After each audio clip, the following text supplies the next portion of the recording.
We apologize for the delay. The phrase open innovation is used to refer to a development model that first came to the forefront with the advent of the internet. The ideology pioneered by the development of the free and open source software movement has found considerable following in a variety of other fields, one of which is drug discovery. Open source drug discovery, a research consortium based in India, is one of the groups spearheading this development, encouraging research in the spirit of free and open software. The ambition is to provide affordable health services for all by developing better treatment for diseases such as tuberculosis and malaria that are often neglected by the medical companies. Professor Samir K. Brahmachari is the chief coordinator and mentor for the OSDD. He is a biophysicist and the former Director General of the Council of Scientific and Industrial Research. He holds the distinction of being awarded numerous national and international honors and was named as one of the 25 most valuable Indians by the Week magazine in 2009. I now call upon our General Secretary, Deepak Johnson, to hand over a token of felicitation.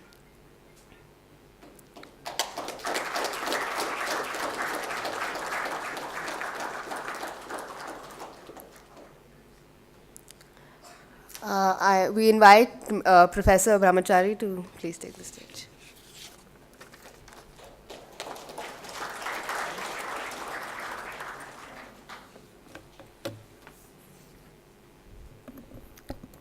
Thank you, students of IIT Chennai, for inviting me to give this lecture. I have been to several IITs, but I don't recall. I have come to Chennai many times across SCRC and CLRI, my two CSIR laboratory, but I don't recall me giving a lecture in IIT Chennai. Thank you for gathering in the evening and for your interest on open innovation. While introducing me, I thought the only way you can get respect from IIT students, I was told by my friends who are IIT, either you have to be an IITian or you have to be at least Indian Institute of Science professor. So my only credential that I have, that I was a professor at Indian Institute of Science.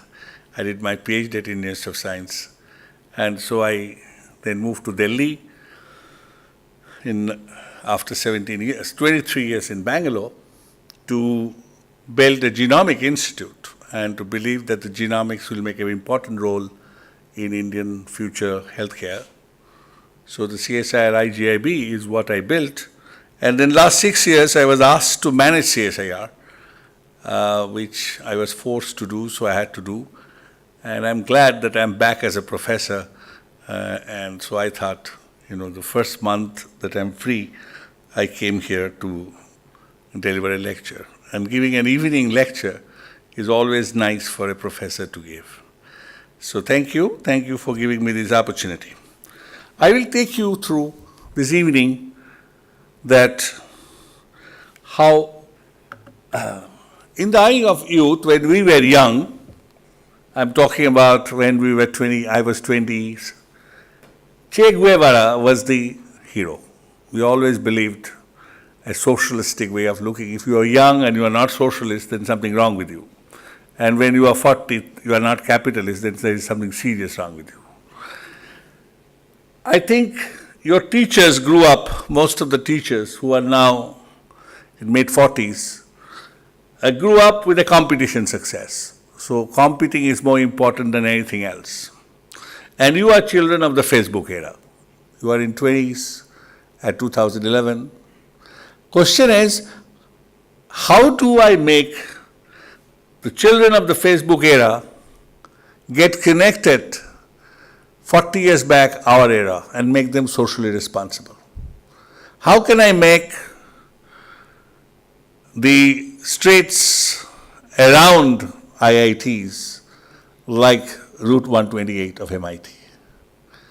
And that's the primary objective of when I thought of open source drug discovery. Next slide, please. I'm sorry. This slide is still, I'm sure the numbers have changed. You can see the Facebook connects far more people than enabling greed for e-science. So nobody is interested in e-science rather than Facebook. And one of the way of bringing people together is not to have an intellectual property barrier, but to bring it in open source. And we know Linux has done this job, several other processes has happened. And how do we bring innovation, visualization, and OSDD is an example for that. If you look at centuries of innovation, you can see whether from architecture in innovation to innovation in even sex education was open source. We made sure the Kama Sutra is open source, not a patented product. We look at Ayurvedic medicines, was first open source for hundreds of years of BC. We gave that personalized medicine. So if you look at even the education system was open, and Tagore conceived of where the mind is without fear and the head is high, where the knowledge is free. We believed in knowledge in being free. So therefore, there was a fundamental difference between the Western concept of knowledge being free versus knowledge being proprietary. And the dream was where the mind is led forward by thee into ever-widening thoughts and action into that haven of freedom, my father let my country awake. So the idea is that how do we create knowledge, how do we spread knowledge, and how do we take it forward? Next slide. If you look at the Indian innovation today, nano is one of the innovation. Although cell phone we did not discover, but the millions of people are buying the cell phone at an extraordinary low cost and communication system. Even having 6 people to ride a scooter is itself an innovation, and that we are also good at. Next slide. If we look at the National Innovation Foundation and CSIR, we promoted people's innovation, where people themselves innovate. And the grassroots innovation comes from artisans, from households, from farmers, and there is a process, National Innovation Foundation, you must be aware of. I'm sure Dr. Anil Gupta might have talked, or Dr. Mashelkar must have discussed about it. Next slide. So people have actually gone around and created all sorts of frugal innovation based on bicycle. That's all they had. They are not engineers, they don't have big machines, they are capable of, but they have an engineering capability. And this innovation is all over India. How do we take this innovation knowledge and move it to the next scale? Next slide. Here are people who are solving their problem by their own innovative methods. It's a pedal operated washing machine, there is a coconut climber. He wants to climb 100 coconut trees per day and collect coconut, he finds a solution. Therefore, having this innovation are not protected. All these innovations are open, and that's what you see, the people have copied those innovations and proliferations, and this is what the Jugaad technology is all about. If you look at frugal innovation means and ends, a report by Nesta report by UK, 2012, it talks about the heart surgery of Narayan Hridayalaya. It talks about nanocar, it is Swachh, the water, the Jaipurni, Aravindai clinics, low cost. Of course, it talks about open source drug discovery as one of the most disruptive low cost innovation, which is highly frugal. Now, what is exactly open innovation is defined as a global good? It's that the new economic marketplace, there are emerging ideas that will fundamentally transform and challenge the conventional thinking in areas including ideation, research, product development, and eventually intellectual property. So therefore, the difference between conventional innovative approach, which is within the institutions, is the traditional talent pool is limited, whereas opportunity pool of intellectual capacity is very large in open innovation because it is beyond the 4 walls of boundaries. And therefore, those who wants to solve a problem can solve a problem. That is the base part. Next slide.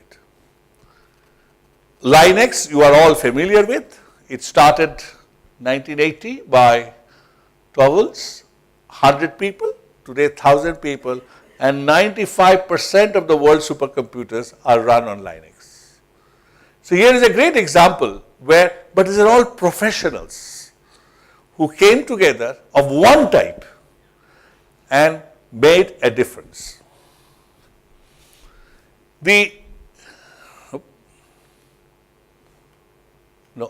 Previous slide, you moved too fast. Previous.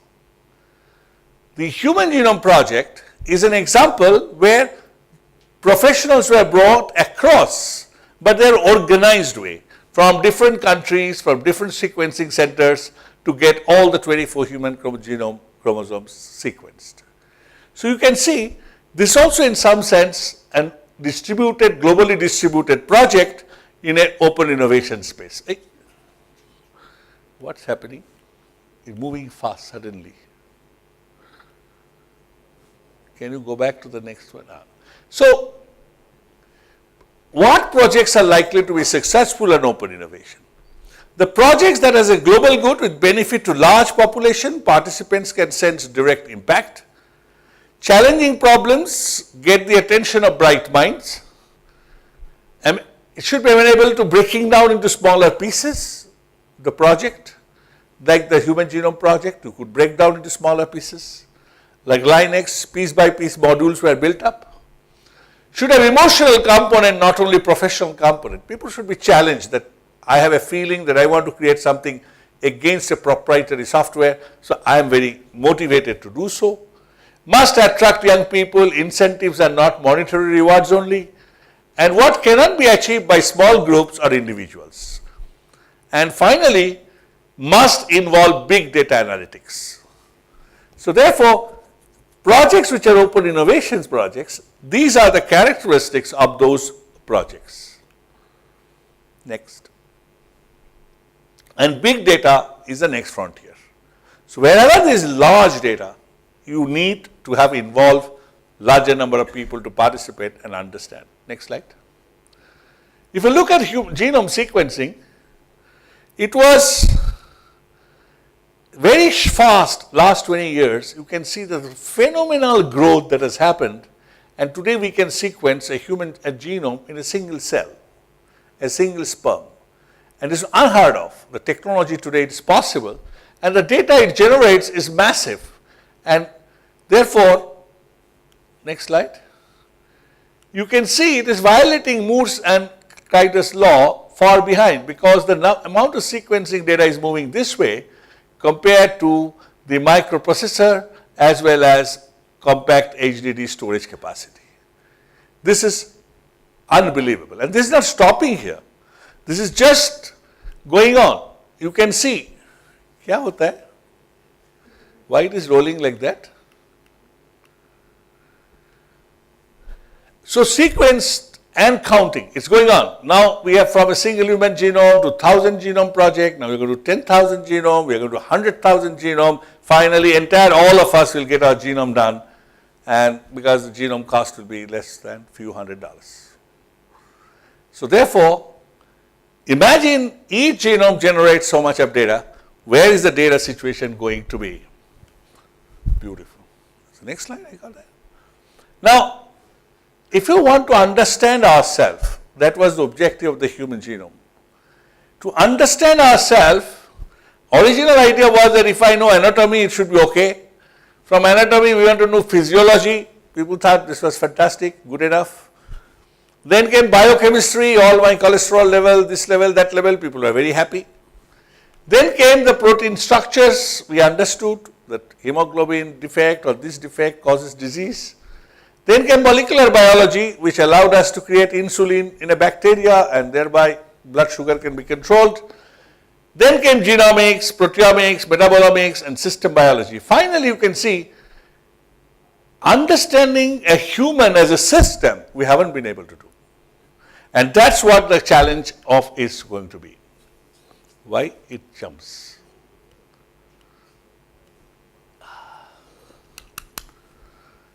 So therefore, human is a reactor. It's like you can visualize it as a chemical reactor.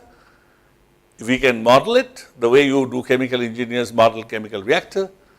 The information creates idea, oxygen creates carbon dioxide, food creates fertilizer, It's energy efficient, it uses only 86 calories per hour, calories per hour, is one of the most efficient machine.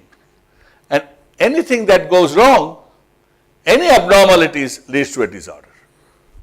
So ideal will be if we can build an in-computer, that's what my friend Leroy Hood at Seattle wanted to do, but hasn't been successful. How do we build by putting 300 engineers, software engineers, chemists, biologists, genomics, scientists, physicists, how do I build in computer a human? And just imagine, and I start adding salt and see its hypertension goes up, then I add sugars, I create a diabetes human in the computer model, I do whatever I like to do the way you do CAD design. And that's an ultimate objective of designing a human in a computer. In silico human. And that in silico human, you should be able to treat in silico, see the consequences of treatment of in silico, and then try to build emotion into that computer in that in silico, and see whether you can actually make it behave based on chemical parameters that you change.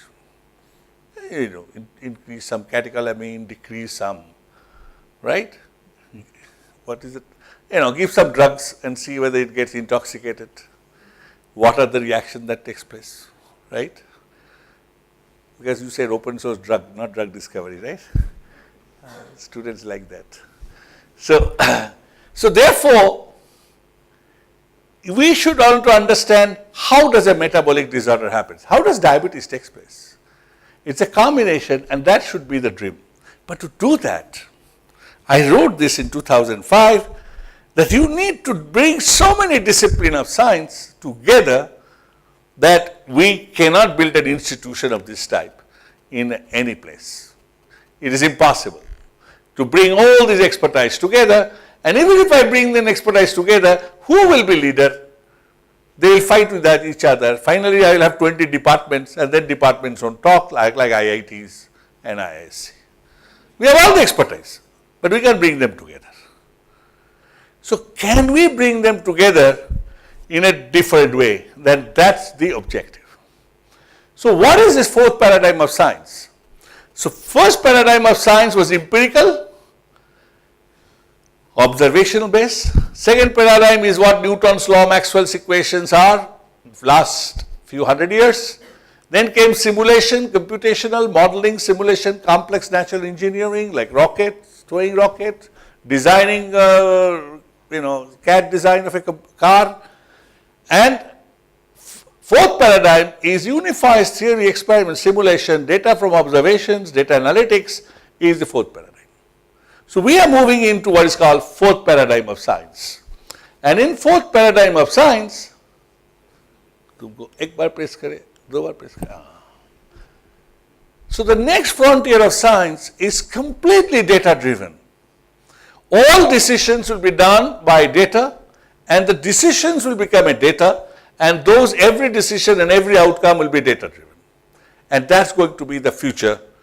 Size and complexity of this multi-dimensional character of patients will lead to so far complex diagnostics and prognostics. And who will do this? It's going to be done by all engineers, because engineers have built systems integration. This is like building a system integration. It cannot be done by biologists or chemists. It is too serious a matter to be in their hand. Right? So therefore, we need engineers to think about this. And just to give you a confidence that it is just not going to be only biomedical, next slide. In healthcare informatics, open source drug discovery is one of the big examples of fourth paradigm science. And I'll show you why it is fourth paradigm science. Then to create public health centers to collect more e-data. Similarly, art system informatics, engineering informatics, sensor networks, health monitoring, transportation research, sociological studies, habitat, environment, movement of people, Science 2.0, education and communication, all this comes under e-science, and this is going to be fourth paradigm. I show you one or two examples because you are all engineers from different field. Here is an example that earthquake data. There are 77,800 events between the last 1,000, 2,000 year on earthquake in India, and you could be able to analyze this data. Is a big data. Okay, somebody who is interested in geophysics. Next slide. Here is structural engineering monitoring, health monitoring. This is one of my CSIR laboratories, SCRC Chennai, across has embedded sensors in the concrete, and this is being studied, and there's a remotely measured from Visakhapatnam grid bridge, and you can actually collect data. Imagine if you have data from all bridges, sensors remotely collected, all movement of trains and traffic, you can create a massive data to finally eventually discover which will need maintenance and which does not need maintenance. So this is the future, okay? Here is a real example of a site where the monitoring takes place. So you have a true throughput communication through PSTN network, GSM, GPRS and fiber optics cable. So there is a remote sensing station from which you can get this data. Next slide. So you can have, this is actual data from the Visakhapatnam grid. Next slide. Next slide. The road traffic volume you can see, this is the volume of traffic between Delhi and Gurgaon. Next, place it again. Now you can see it has created virtual 8 lane, and no wonder it gets traffic jam. And this you can monitor in real time through sensors and find out the peak point, each peak point when the problems are taking place. And based on this study then, from Central Road Research Institute, we could advise that you should get rid of the toll gates, and the cost of maintaining toll gate and earning money is far less than the loss that you have, the manpower loss, the time loss, the fuel loss, inefficiency on that site. So this is big data science. So tomorrow if you want to do something big, this is the big data science. Otherwise you are going to do and write some software sitting in for bank, terrible. Next slide. Here I show you a real-time example of a work done in, I show you an examples are all done happening in India.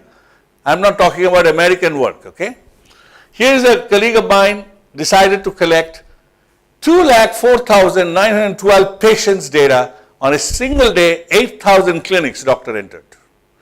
And this data was collected. Next slide.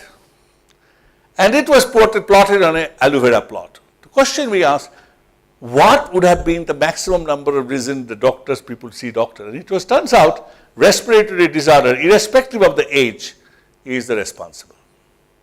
Now this was not possible to discover if you would not have collected this data. So thereby you can now see if you are studying medicine or your sister or brother is going to study medicine, tell them to study respiratory disorder specialization because no patient shortage in future. Right? If you are going to be building a hospital, then you think of more number of beds for respiratory. So you can see each of this collection. Now, how you know this data is correct? Sorry. How you know this data is correct? The proof is, here is an example of a women's genitalia disease, and it becomes serious as the number of patients become, the band become thicker and heavier. And then you can see by the age of 40 odd it goes off, clearly showing it starts on the puberty, finishes with the menopause. For male genitalia, it continues, and then at the age about 45, 50, prostate problems and all comes in, and then you have eventually urological disorder. So you can see the actual patients, you can follow the number of patients in age group, and you can see the disease is profile. You can also see that the circulatory disease starts here, but eventually gets into the respiratory disorder connected, indicating that diabetes and cardiovascular gets linked. And you can show that in the next slide, what you call a network view of the symptoms. A network view of symptoms shows that respiratory disorder is central here, and here it is not. Now what is the difference? In young age, this is the central disease. At older age, you have connected now circulatory, respiratory, and eye gets connected along with urological disorder. So therefore, the network changes. So the data then tells you, that's right, that if you get diabetes, you get cardiovascular problem, you get eye problem. So we set up some of these micro centers. 3 of the centers have been set up, where IT enabled center, and this is where all the information flows from a mobile, or not mobile, it's a container laboratory with HP. We have made it IT enabled with complete medical compatible, where the patient data is collected and the data flows in to as a part of the large data initiative. So you can see we have 3 such centers we have deployed, and your sound is not working. And so, okay. Next slide. So now you can imagine, with all this health, we are back into the situation as if the doctors pour drugs of which they know little to cure diseases of which they know little, and into the human being of whom they know nothing. And this situation has not changed even after all this knowledge and development. Therefore, I realized that maybe in my lifetime I won't be able to do this. Now, how do we build? So instead of trying to build a system of the whole human being, here is an example that the genome sequencing has fallen from billions of dollars to $1,000, whereas drug discovery has gone up and up and up to $1 billion. Doesn't make any sense. And therefore, the reason is 80-70% of the late stage failures could have been avoided early. 87% of the late stage failures are due to poor efficacy and safety, which should have been finished here. And therefore, we are supposed to do only 2 clinical trials. If the drug is good, that should be enough. Whereas we are doing hundreds of clinical trials to see marginal increase or efficacy. So the cost is going up enormously.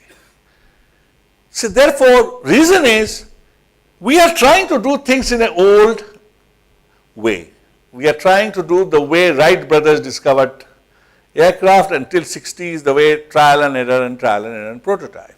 Whereas the aircraft 777 or Dreamliner 787 or 380 are all built in computer, flown in computer before it's manufactured.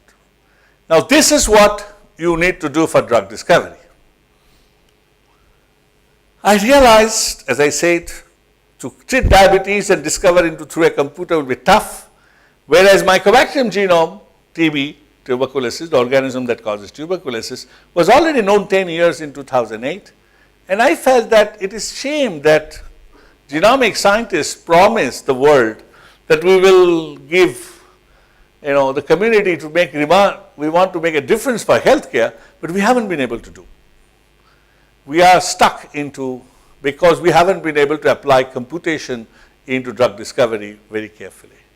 And therefore, I felt that it's an obligation, being a member of the Human Genome Organization from 1990, serving so many years in the council, that we should be able to do. Why to do? Because every day 1,000 people die in India in tuberculosis and 5,000 worldwide. And this is a shame. And the drug-resistant tuberculosis is spreading all over the world. It is not restricted to India. And the belief is that using the current TB tools to cope with drug-resistant TB is like trying to put out a forest fire with a garden hose. Next slide.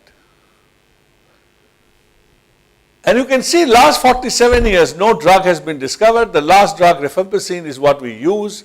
Pyrazinamide, rifampicin, isoniazid, 4 drugs are being used today. And it takes 6 months of treatment to 9 months of treatment, and the patient is never happy. A lot of side effect.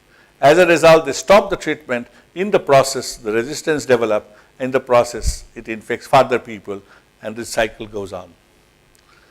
So therefore, OSDD is nothing but a Team India consortium with a global partnership with a vision to provide affordable healthcare, and today it has more than nearly 8,000 registered participants from 130 countries.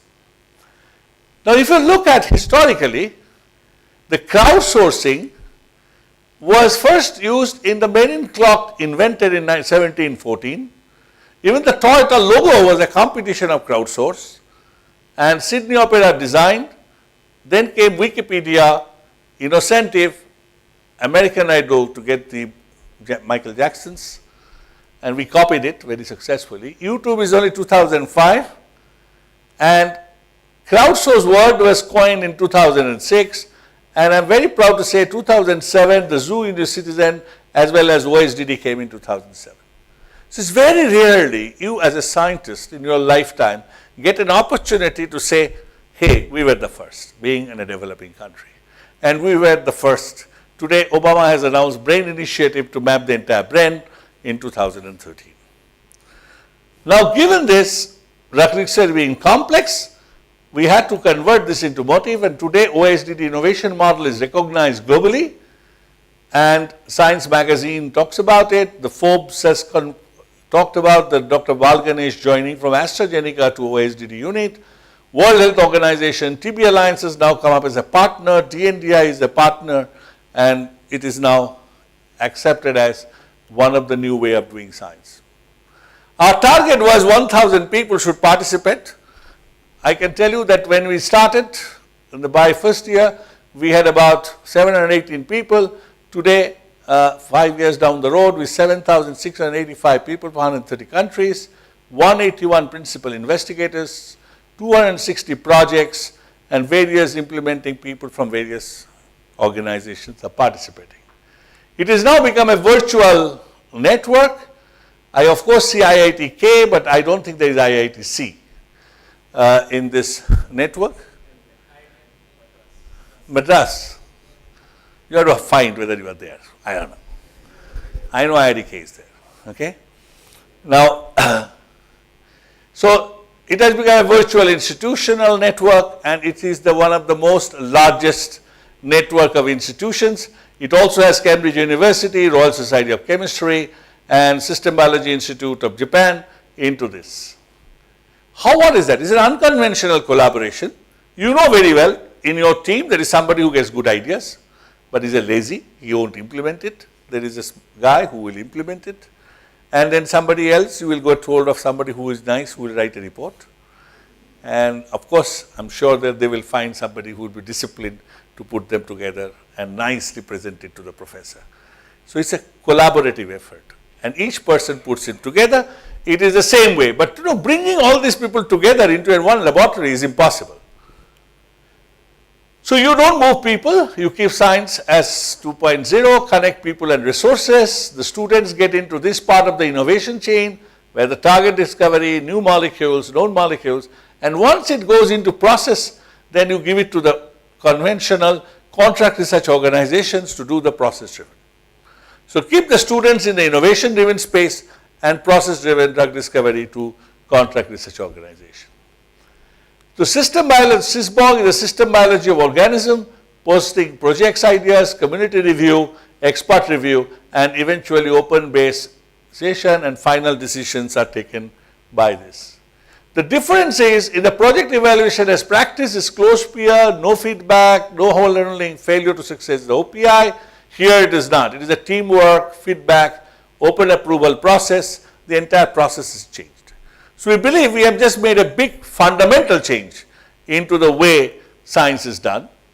SysBog 2.0 is the semantic web-based portal in which all data goes in, and OSDD Chem is where the chemistry work goes on, which is actual work, and team of PI across the globe leading the projects, and it is on NKN. It uses Garuda and CDAC, and Infosys is the backbone supplier from Bangalore, maintains the portal. We needed a Web 2.0 structured wiki, semantic relationship, because databases has to be interoperable, and this is what we built. And the OSDD semantic web architecture has third-party resources, SysBog annotations, and this is how it is done. It is on, so you have all the open source tools that you bring in, and this is how the portal works. You can go and register yourself in SysBog 2.0, OSDD.net, you will see the difference. All contributions are micro attributions, real-time data sharing, and it's a clip wrap agreement anybody signs to make it a common, the property of the commons. You have to follow the same principles. And if there are patents, then they are used for protective rather than ownership. Next slide. So, 4,000 genes make MTB. We wanted to make a system biology model of MTB. What we wanted to do for human, we said, let's make it for bacteria. And that was my dream, and we thought we'll get students to do so and give prizes. Next slide. And we had finally 800 students from the community who were given this information of annotating. The general belief was they had to do that. It is complete untested paradigm, students won't be able to do it, and communication and management over it will be much higher than actual results, but it turned out not so. We had to read about 30,000 papers, published papers in literature, and the students were asked to physically read them and create the database. And this database was achieved by postgraduate, undergraduate students. The way it was done, there were communication, there were trainings, and Web 2.0 platform where volunteers and the self-organized communities and the community-approved hierarchy. This allowed, to start with, we thought of the classical model where there is a mentor and the students, but we soon realized that the mentors at the bottleneck, actually they create confusion. So we decided that we'll leave it free, remove everybody's designation, and it turned out the students became leader and the faculties became participant. As long as the faculty did not know there is a student, junior student is directing him or her, they were happy. But that we had to keep it confidential, such a way that we removed everybody's identifiers. So this was done on Google Doc, so virtual cloud workspace. So the annotation, data and discussion took place. Students made sure they do, next slide. And all people then were brought simultaneously to a jamboree, next slide. And all this, we had a Google Wave, and how annotation is done, these informations were put through a channel, Web 2.0 channel. We had a Facebook, and we also had all the SMSs by the cell phone compatible server, next slide. And the errors were corrected by students themselves, and the reason is we gave marks and points based on who corrects how many. And the competition, Indian students are good in competing. You have to come make them compete. Collaboration is very difficult. So to collaborate, you make them compete. And then, so we had to design some mechanism how to make them compete to collaborate. And that was successful. Next, you can see, if you go there, you will see there are tweeters. So somebody commenting on each other's and saying that this is not okay. One thing I discovered during this period, that normally in a classroom, I don't know about IIT students, but generally students don't like to ask or challenge seniors. They are afraid that their marks may go, whatever may happen, I don't know. So in front to front, one-to-one, they are very sober and polite. But on the cyberspace, they are not. They are very ruthless. They can say anything. If Rahul Gandhi arrives here, nobody will say anything. They will all be polite, very sophisticated questions will be asked. But on the Twitter, you will say whatever you want to do. And this is I discovered. And therefore, I found this is a good way of getting students true feedback. Yeah, even I have to do a project. I have to put up the project and get a review back. And you will be surprised. If I put up the project in front of you and say, I want to do this, all of you will quietly say, it's quiet. Even if you don't like the idea, you will not say it. And it will be passed.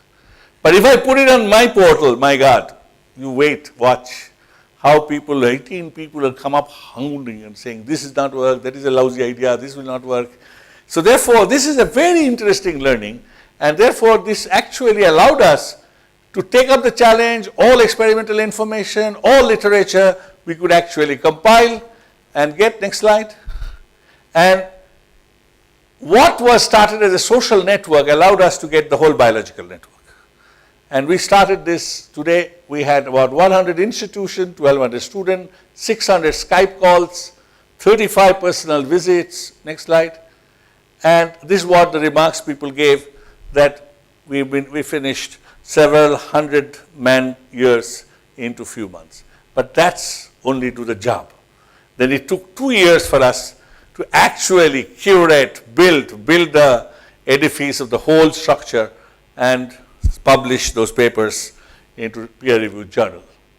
So you can see the team was led by we are one of the young research scientists, Anshu Bharadwaj, he's actually led us, and I'm sure the student associate who has been here, he has worked with.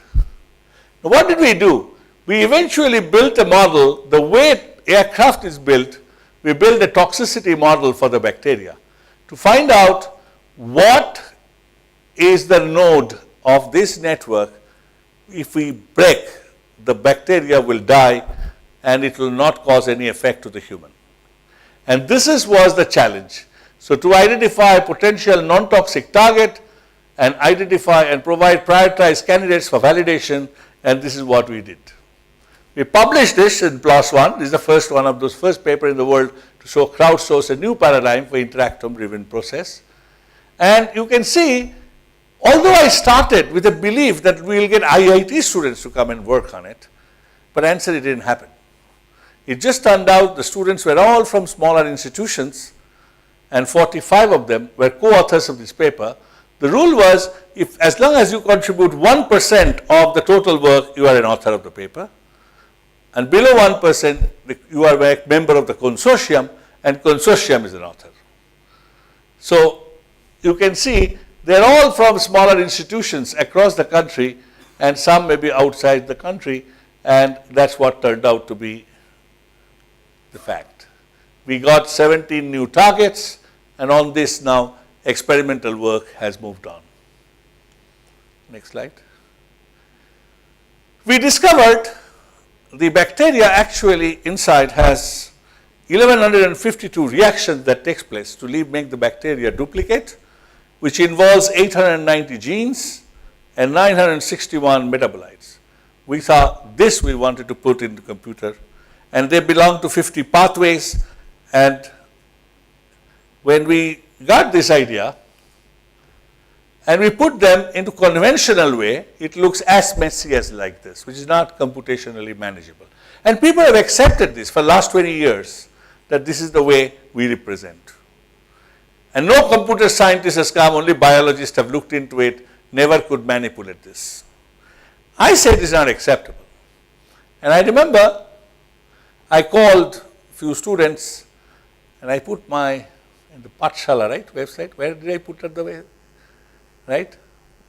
And I said that I want students to come and work, and the condition was, there was a column, it says the amount of stipend, so I said nil, opportunity to work with me. So I wanted to see whether my ego permits to get how many students. It just turned out we got a lot numbers, and from that we shortlisted, and one of them is here sitting. He was selected, 1 and 3, I think few more from IIT here as well as NIIT. They were given this job. Okay, when I told them convert this complex back into a computational model. What is the model? I have said 1152 reactions, 961 metabolites are getting converted into something else, and then reaction is taking place. Finally, bacteria is doubling. All I can tell you, they had a miserable time for 1 month, couldn't figure out anything. Next slide. So then I said, let's look at the Bombay Dabawala. Each line assume as a trend line is a pathway, each station is a reaction enzyme, and each dabba movement is a substrate of a metabolite. And you know that there are 400,000 dabbas, tiffins, moves in Bombay with high precision, with 6 sigma. Next slide. And each dabba has a location specific informations. And now I asked, can we write this algorithm based on this principle? And I was very happy that these kids could write this algorithm. Next slide. And broke down the interactive into 4 parallel axes. Of course, I had to give this little idea, and this is what I discovered. However smart our kids are in best institution, conceptualizing something that never existed before, there is a difficulty. And I think this is some of you have to get out of it. Because in life at the end, you have to conceptualize something that doesn't exist, and then only you are paid highest. Then only you are famous, otherwise you are not. Otherwise you are one of those in the millions in the middle. So here what happened, it was put into a 4-axis reaction. Next slide, I'll show you.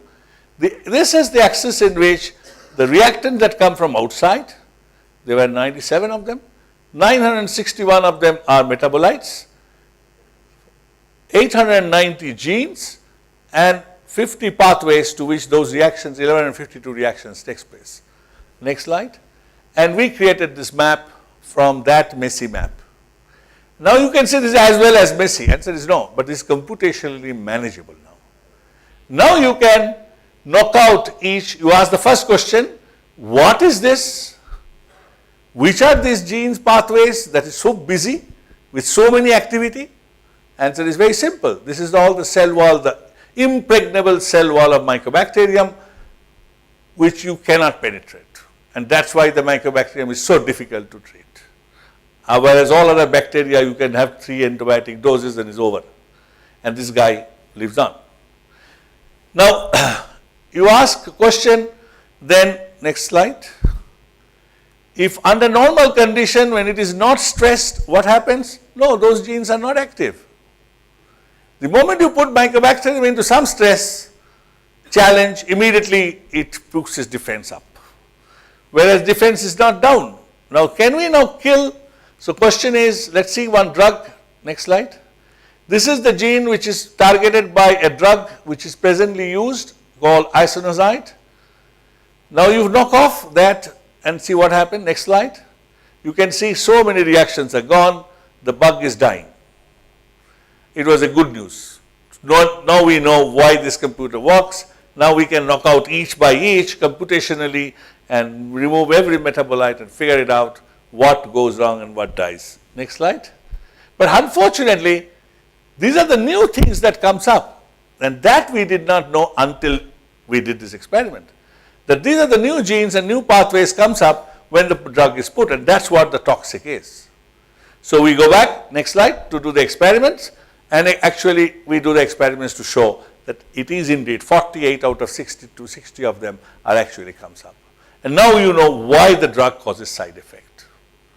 So what I wanted to show you, that we were able to build now first time in the world a whole model, and the paper is just published, and now based on this we have done massive analysis. The paper is just will be appearing in Science Translational Medicine, and hope that this will be the first time this as a building block we will move on to bigger organism and eventually one day human. Just happen to be there are only 1152 reactions in this bacteria, human will run around millions. So therefore you can see it is a huge scale up of to be done, and at this moment we have no way of reaching that stage. While we were doing all this target development, we called for chemists and we said, can we get the millions of molecules synthesized in chemists? We crowdsourced. Next slide. And you can see today by 1 or 2 years time, we have several molecules are being crowdsourced, and so many PIs and so many students across the country are synthesizing and making molecules. It's a boring laboratory practical which they do the same things, and seniors, last seniors report you repeat, and you don't do actually the experiment. You write down whatever senior has written. Now we have made a new way by which students are very excited to do something new and which they haven't done earlier. Next slide. So we also realized that we can crowdsource large-scale data-driven chemoinformatics. That is, you can have these molecules in virtual computer and then see how they are reacting to various reactions. And this was done. Next slide. And you can see so many published papers has come out of those students. And today it is a collaborative informatics training is done by CDAC Garuda training platform, and students today, several hundred students are actually docking this, very large number of them from Kerala. Next slide. We have 3 Bhatnagar awardees. I could convince them to bring and create a complete open source suite for replacing multinationals' standard accelerator proprietary software to do drug discovery. So therefore, all these softwares now are available on Garuda, on this network, and anybody can use it without any proprietary payment. Next slide.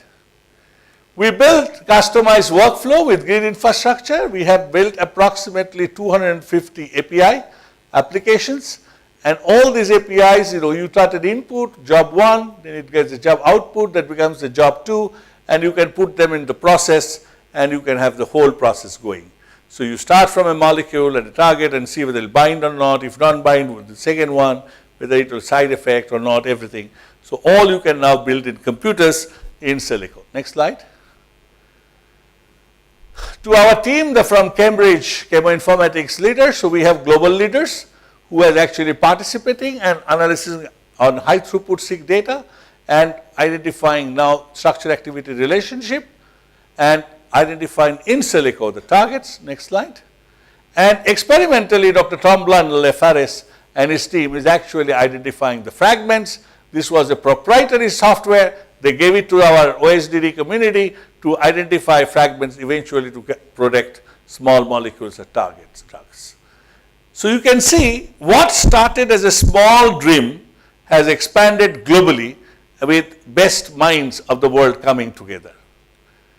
We wanted to do now the experiments, actual biological experiments on TB. We have set up a set all over the country, and here all the biological depositories are taking place, the reactions are being done.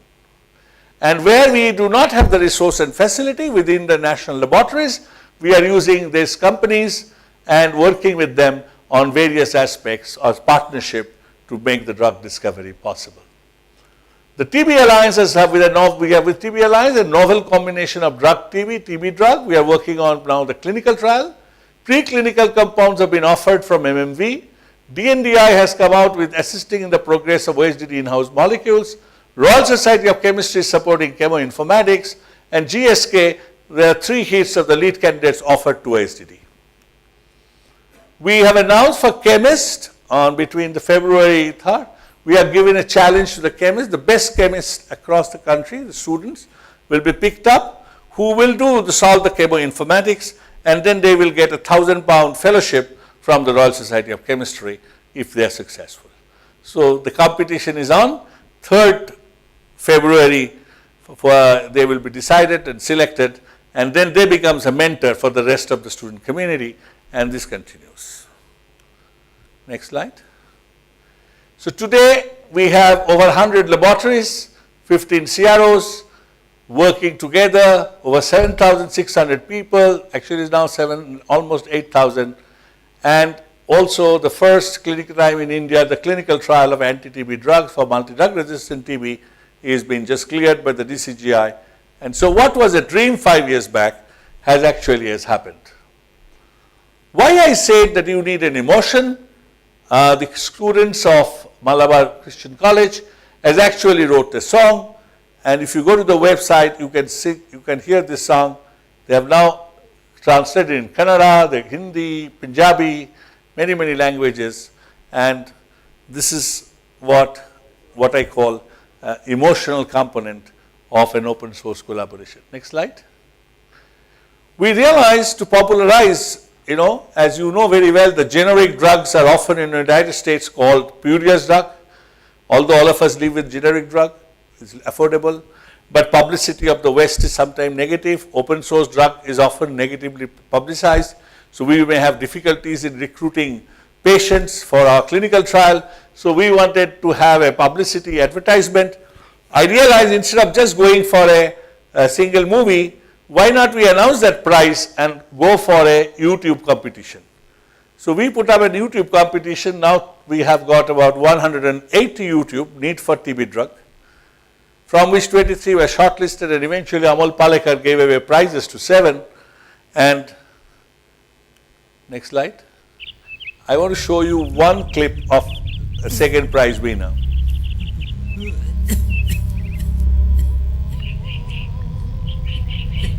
The person has tuberculosis. His daughter brings him to what is called DOT center, where direct observation the medicine is given.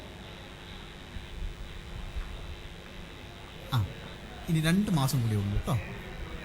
So it's a 9 months course, only 2 more months are left. The doctor makes mark, doctor observes whether the patient is taking the medicine, and the rule is that after giving the medicine, the aluminium foil has to be returned back into the box.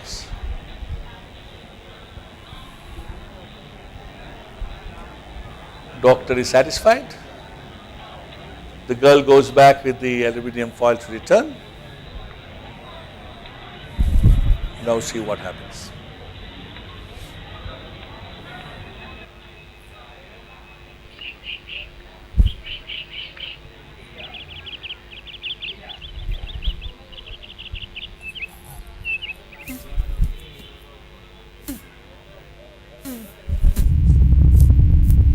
The drug is very toxic, rifampicin. It creates huge side effect. Patients don't like it. 9 months is too long, so we need a new drug which will treat in a 1 month. So therefore, you can see the situation. മഞ്ഞ് കൊണ്ട് നടക്കരുത് പറഞ്ഞാ കേൾക്കൂല. മഴപ്പോലും ഇപ്പോൾ ഉണ്ടല്ലേ? അയ്യോ ഇല്ല സാറേ, സാറെന്താ പറയുന്നത്? എന്റെ മോളാണ്.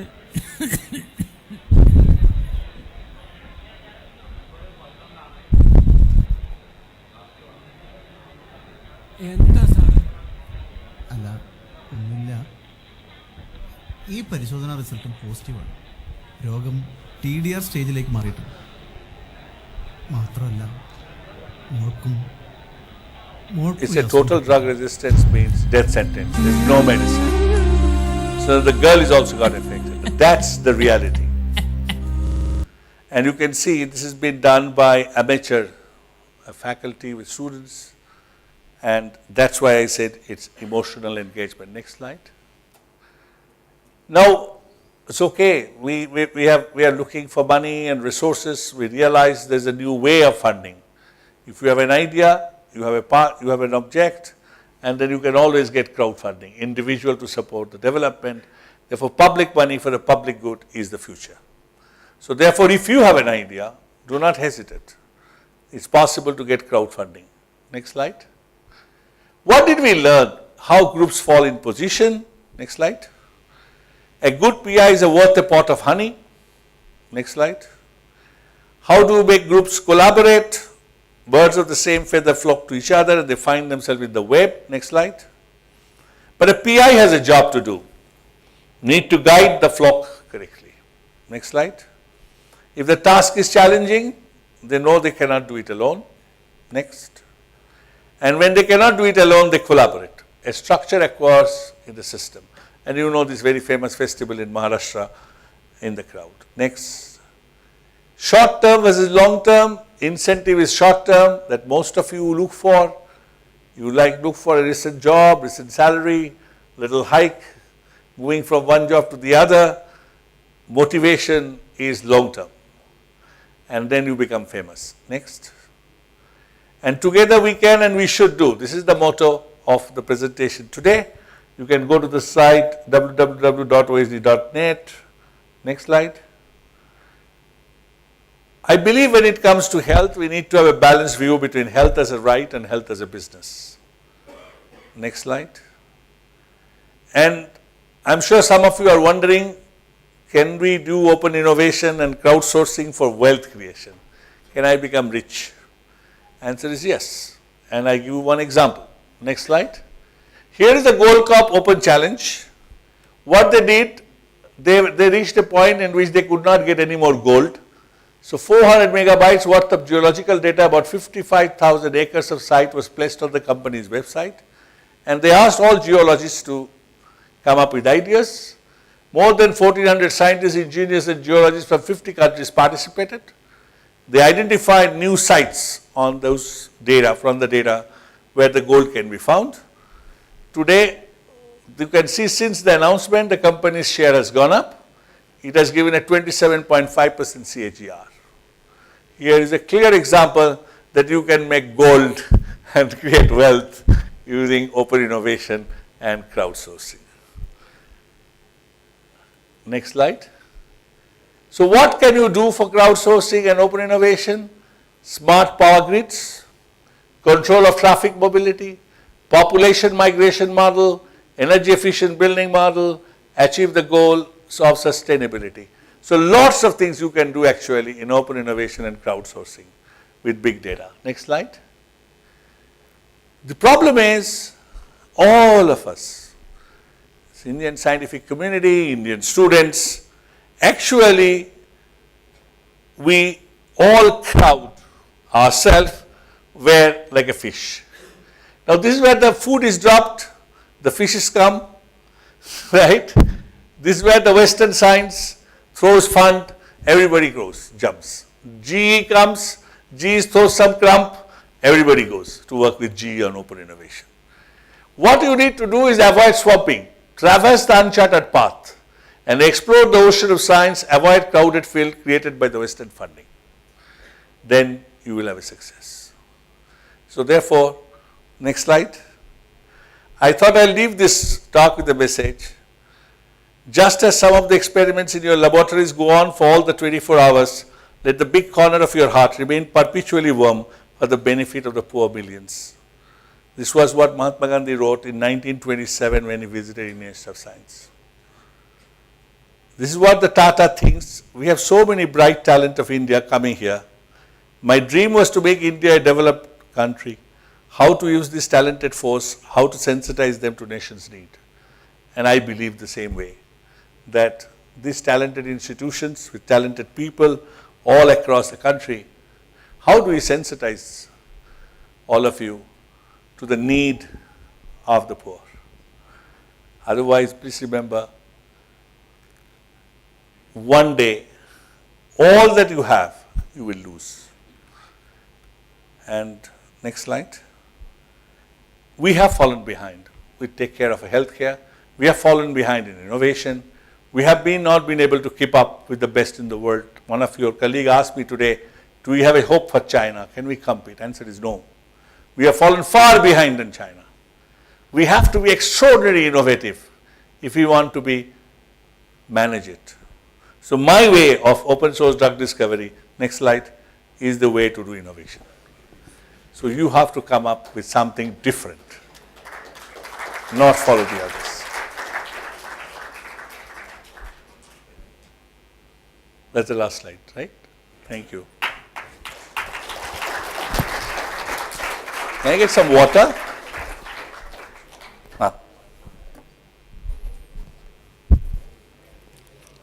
Yeah, I'll take questions.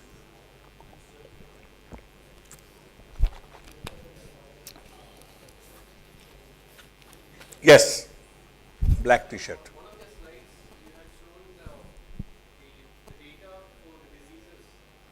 So my question is, apart from the open source drug discovery, are those experiments which are funded by CSIR, is that data available? Very large number of data is available. Must remember the fact that today we have HIV drug at a very low cost. We have all the medicines that you take are very low cost because we have done them non-exclusive licensing. So the developed processes were cheap. Invention might have taken place, but you know in 1970, India went into what is called process patent from product patent.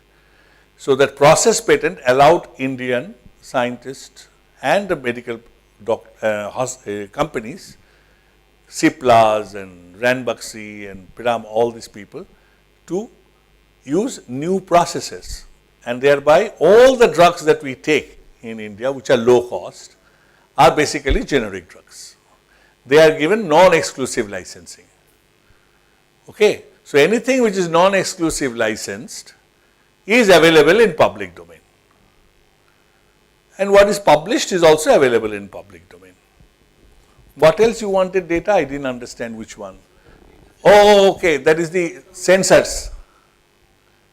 Which one? Regarding the diseases, magnitude of the disease, like the respiratory problems and the other diseases. This particular slide what I showed you is in the press.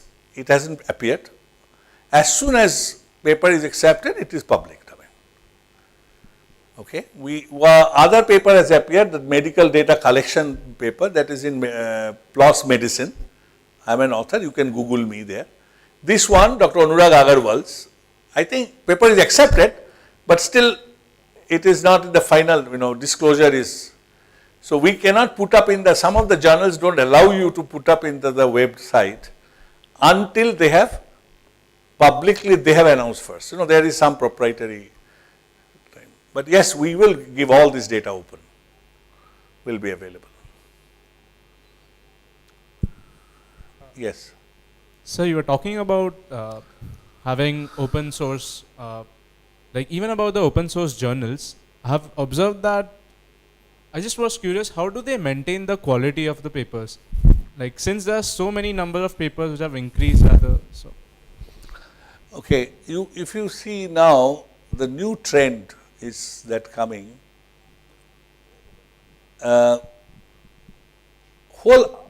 What you expect tomorrow's journal. You see, if you go back, Albert Einstein time, S.N. Bose wrote the paper and put it up. People may react and comment. Those days was not. If you go back and see Francis Crick, Linus Pauling, G.N. Ramachandran's, those days nature is to allow anybody to predict 2 chances to predict a model of a protein. Francis Crick tried, failed in collagen. Linus Pauling did not do the double helix correct 2 times. But G.N. Ramachandran did the triple helix correct, and Linus Pauling did the alpha helix correct, and Francis Crick did the double helix. Science was not the way today, it was more different. And I think the physicist has already taken lead. They are saying, why? Where is the peer review? I will put up my idea. If it is correct, it will stay. If it doesn't correct, vanish. You write a blog on it, blog on it, blog on it, people are writing, and that's what the new thing physics has started already. Physics people are already up on it. Biology and all are a little behind, but this will be the trend tomorrow. That you will publish a paper, put onto the website, the journals will accept your site, will give no review, it will be online review. After some time you find there are too many criticism, you can withdraw the paper or revise the paper and come back. Right? And that's going to be the new way of the tomorrow's journal.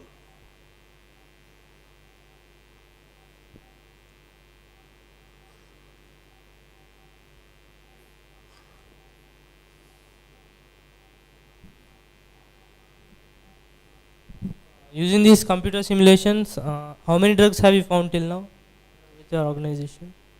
At this moment, we have a 360 teraflop machine at CMAX Bangalore, which is connected, and it gets 98% blocked, I am told. So 360 teraflop, I think we have 17,800 core system. It's completely chock blocked. OSDD takes away all the computing power of. So we have to stop once in a while to allow others to use, because others are incidental. OSDD is too big, too computer intensive. So we believe we need now petaflop machines, which has been budgeted, and soon petaflop will come to University of Science. And so you can't do it, but as I said, 360 teraflop, which is a big. I don't know IIT Chennai's computing power. Yes.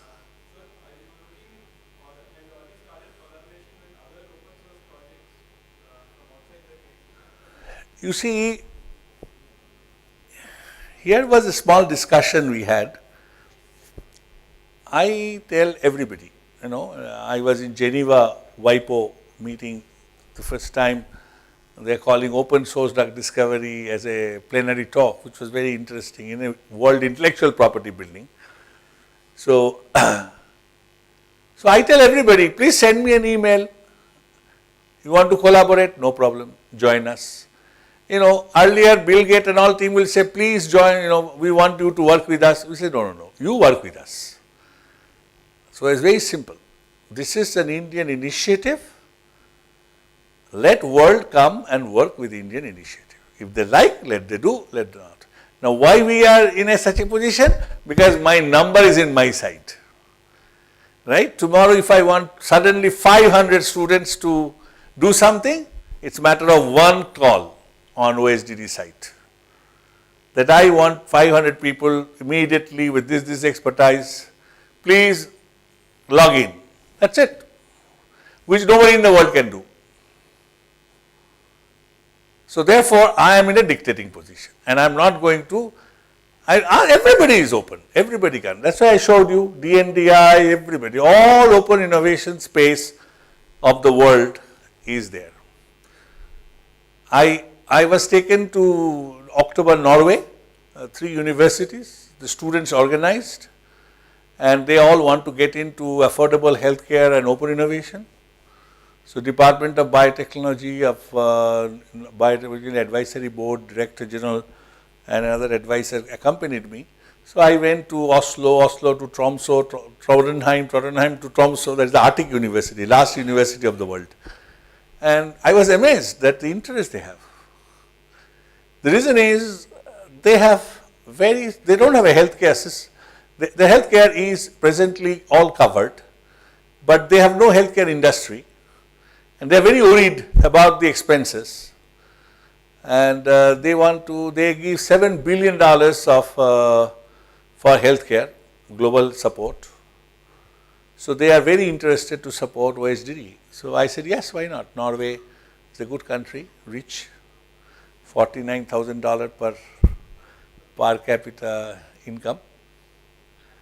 And I was very pleased to see the Trondheim University, which is one of the biggest technological university, their system biology faculty is a OSDD trained individual. So that was very nice. So actually we have all our probes all over the world now. One of them is here. So like that we want to, yes, you are right, we are open. Like we know we cannot get clinical trial material so fast, it takes time. So that's why we said open. Anybody wants to come, please come and join. But principle is ours, that it will be an open source, it will be shareable, it will be non-exclusive, it will be generic, even if it's a new molecule. So the cost is low. Yes. Once Vinod Khosla famously said that more than 90% of the human medical or health problems don't really need the expertise of doctor and can be actually solved using data and technology. What's your thought on that? Actually, it is very scary. If you put the data, okay, we have a project called Ayurgenomics. You know, Ayurveda was data intensive discovery. If you go back and look at Ayurveda text, you will see everything was question answer. You know, they'll talk about your stool for 20 questions on the stool. How is the stool? These, that, hard, question. Basically, what they are doing, they are collecting data and creating cluster analysis, principal component analysis, mentally, and arriving at predictive parameters. So what we have done, we have looked at hundreds of parameters of Ayurveda, and we are looking at individuals and analyzing them based on genetics, one side genotypes, looking at their gene expression profile. Another side, we are looking at their Ayurvedic principles of Vata, Pitta, Kapha, and associated with all the questions. And we are putting those data into 3-dimension Cartesian coordinate space in a 7 space. That is, if you have pure Vata, pure Kapha, pure Pitta, you are on the axis. If you are a mixed Vata and Pitta, then you are in the plane, X, Y, Y, Z, ZX. And if you are all the 3 component mix, then you are in the space, X, Y, Z space. So 7 component you distribute this. And when we do that, we could immediately see that there is a reduction taking place. Okay? So therefore, huge number of data, nth dimensional data gets reduced into smaller dimension. And then from that, then you can say this particular thing is very common for this disease or that disease. So this is an effort we are doing, which is all based on only information. So I won't be surprised if actually it is going to be that way. But the fact is, what I need then? I need a sensor on me, which is communicable to my cell phone, and cell phone should be connected to a central server. Every step work I am doing, the exercise I am doing must get recorded. From my sweat, the blood sugar and the cholesterol or triglyceride level should be measured, and that data should be transmitted. So my heartbeat should be transmitted. So all possible data as a personalized self should get transmitted. And in that, if I can add on the food I have eaten, when I eat, I sit with the camera on my head, cap, and I am eating food, it is getting observing images, comparing the images, sending back calories, and there is a calorie count, okay? Component analysis of each food that you take. Yes, of all this if I can do, I don't need a doctor. Doctor will tell me, hey, this is the time, you better do this or do that, or take this cholesterol medicine or this, because you are going out of hand. And this will be a future. The future will be data-driven medical decision-taking process. And that is not too far. I know you are feeling scared, right? Yes, in the back.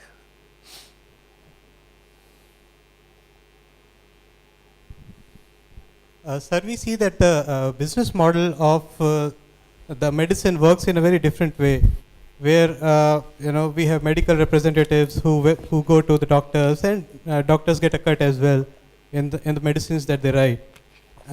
In that sense, when we see open source software model, the companies particularly work as a service model rather than just selling their softwares.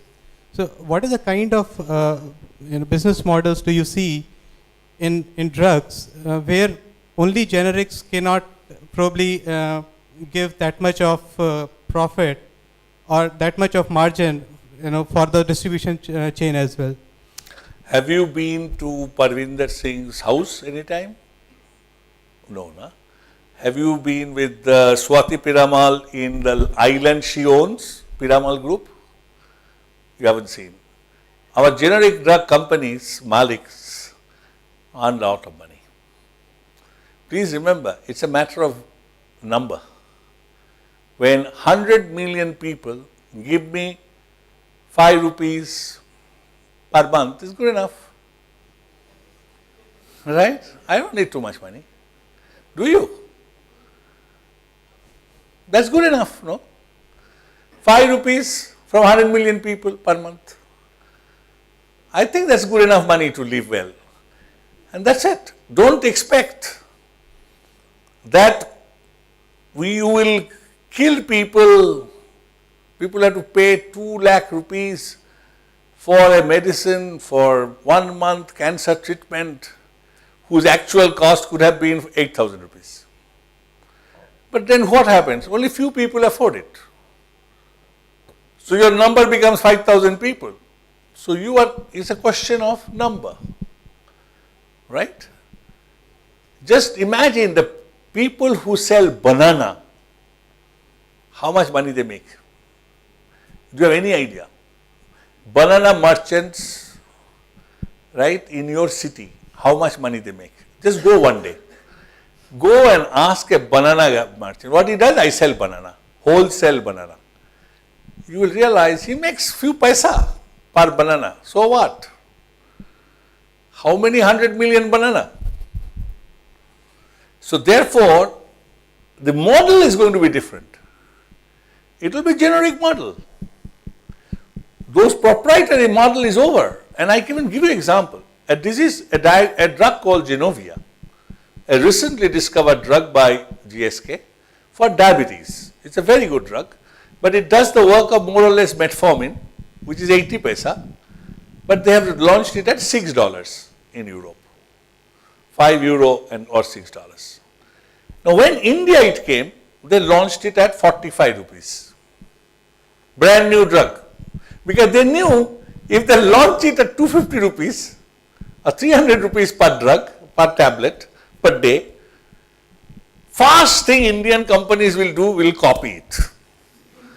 Right? And sell it at 20 rupees. So they themselves decided to sell it at 45 rupees. The day Indian company will try to copy it, they will make it 5 rupees and kill the Indian company. So this is the new business model GSK has done, where the launching day a drug in Europe is launched at $6, is sold at less than $1 in India. Starting. I take that drug. So now I can see the generic has started coming, 12 rupees. Now GSK has to take a decision to drop that price to 10 rupees and allow 12 rupees generic to survive, or have a different space and say, okay, I keep my 45 rupees in India and you have your 12 rupees, decide some people who are not taking 45 rupees tablet per day will now take 12 rupees tablet per day. So you have a new business segment. I may not move from, as long as CGHS is paying for me, I'll stay with 45 rupees tablet. Correct? So American insurance is like that. As long as insurance pays for me, I stay with the expensive medicine. When insurance don't pay, I have a choice, die or go for the generic drug. I go for the generic drug. So therefore, business model will work perfectly. It has worked for generic drugs in India, and whole world appreciates it, and everybody feels why should we be paying? And now today you will be surprised, 90% of the prescription drugs are generic even in the United States. Obama realizes that it is not possible to pay. So the new models are evolving in pharma.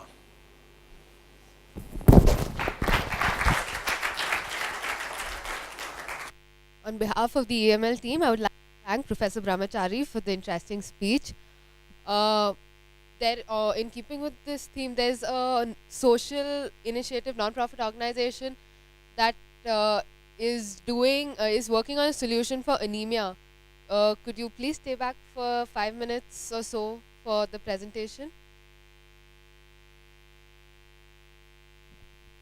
I now invite our Dean of Students, Professor L.S. Ganesh, to hand over the extramural lecture memento.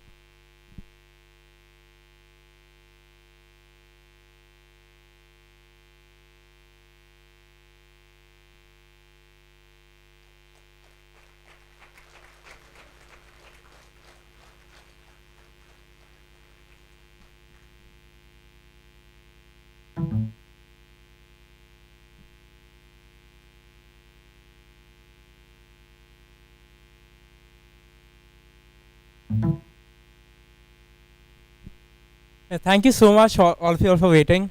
It will take just 10 minutes, I assure you. So I'll just talk about our initiative before we can show you stuff.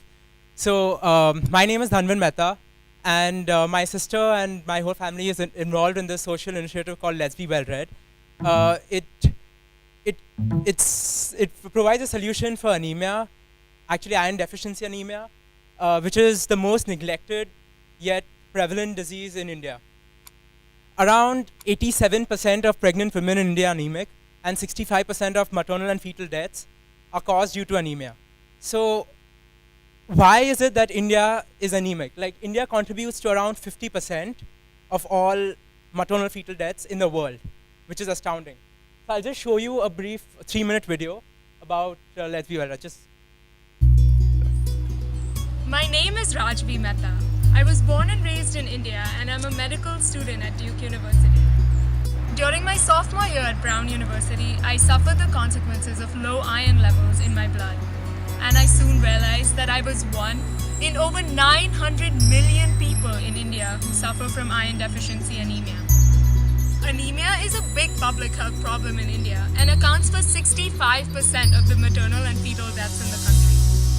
It's one of the leading causes of death in premature babies, and anemic children suffer from learning deficits that they cannot recover from. In 2011, I started Let's Be Well Read, a social venture that aims to combat this widespread prevalence of iron deficiency anemia. Let's Be Well Read follows a two-pronged approach. We believe in mobilizing local communities for a local cause through our Health Scouts program, where we train high school students to spread awareness within their neighborhoods. We also work with local NGOs to conduct anemia testing and treating camps in slums and rural areas. We believe that spreading awareness is the first step to combating this crisis, because the more people are aware of their condition, the more they will be motivated to seek treatment. Next, we provide a solution to this problem in the form of our Goodness bars. Goodness is an iron-rich nutritional bar that contains the adequate amount of iron needed to suffice a person's daily iron requirement. Goodness is available at a nominal price of 10 rupees and is further subsidized in rural areas and slums as needed, making Goodness an affordable and sustainable solution for everybody. In 2012, Let's Be Well Read started in 5 schools in 1 city in 1 state. And in 2013, we've spread to 25 schools in 5 cities in 3 states. We started with 100 Health Scouts, and today we have 400. Our production capacity has increased from 10,000 bars to 70,000. But our goal is to make our simple solution available to every single anemic individual in India. And we need your help to make this happen. Your contributions will help us reach 3 additional states by 2014. Yeah, so this was actually for a crowdsourcing platform on which we pitched our idea, and it was pretty successful. So as you can see, right, so we are basically combating anemia, and go to the next slide. Okay, so yeah, so this is the WARP map that shows like the proportion of the country is its responsibility for iron deficiency anemia. So as you can see, India is like occupying 50% of everything else, and even countries like Africa are, far behind. So the problem is not with money, right? We all are well off. The problem is with awareness. We are just not aware of our situation. And go to the next slide. So until now, what we've been doing for ourselves is this. So the government does not have enough funds. So they have like small programs which go to NGOs and stuff, and spread awareness. And there's not much social involvement. So people do not work for themselves, and they rely on government or something like that for getting awareness. Also, there is no iron substitute. So today there's not one product out there which gives you enough iron to sustain for 1 day, and the only thing available are iron pills. Now our body requires around 14 milligrams of iron, and pregnant women require 28 milligrams of iron per day, whereas a single iron pill contains 300 milligrams of iron, which is in the form of almost sparingly soluble inorganic iron, right? So you can't have it every day, and if you have it every day, it just leads to organ failure. So it's not a daily substitute for iron, right? So what did we do of it? We created this iron-rich bar called the Goodness bar, where Good stands for jaggery, N is for nachni, and S for sesame seeds. And apart from that, there are several other ingredients. This gives exactly 14 milligrams of iron, which an average person requires in a day. So you can just have this bar and get done with it. And our idea is, through this product, to distribute it as much as possible throughout India and get it available to you at your doorstep. So how do we make it possible, right? Because we are a non-profit. We sell the bar at the manufacturing cost, and whatever losses or overheads we incur, we get through crowdsourcing or through collaborating with like different universities, like Duke University and Brown University. We'll come to that. So basically, it's all through students and people who are willing to take the initiative. So currently, okay, this is for, yeah. So currently, Brown University, Duke University, SpiceJet, Haldiram, BlackBerry India, and all the above institutes are helping us.